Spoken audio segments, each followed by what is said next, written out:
Hello and welcome, everybody, to another episode of George on Philosophy.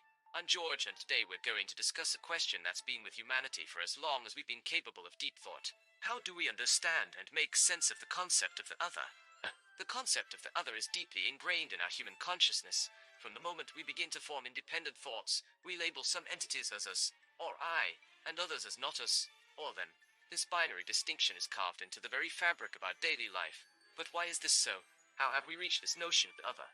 And what effects does this have on our perception of the world and our relationships with people around us?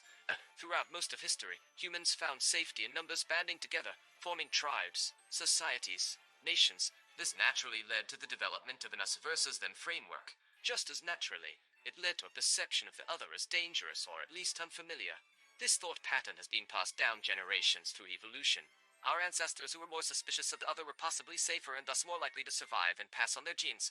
Despite our progression as a species, this tribal instinct continues to exist within us. We build invisible barriers around ourselves and those we perceive as similar to us, and regard those outside as the other different, strange, and even threatening. This tendency to be suspicious of that which we do not understand, or which is different from our own experiences, manifests itself across a range of human activity, such as in politics, culture, religion to personal relationships. However, by labeling someone as the other, we simultaneously allow ourselves to dismiss their experiences. It is a comfortable simplicity to assume that people who are different from us, be it in race, creed, culture, or philosophy, are fundamentally unworthy of understanding. This simplistic view, however, is a severe limitation not only to our personal growth but also to our societal progress. To truly embrace diversity and nuance in our world, it is crucial to challenge our concept of the other. We should strive towards understanding, rather than dismissing those that are different or unfamiliar. This is not an easy task to accomplish, but the first step is recognizing the inherent biases we have towards the others.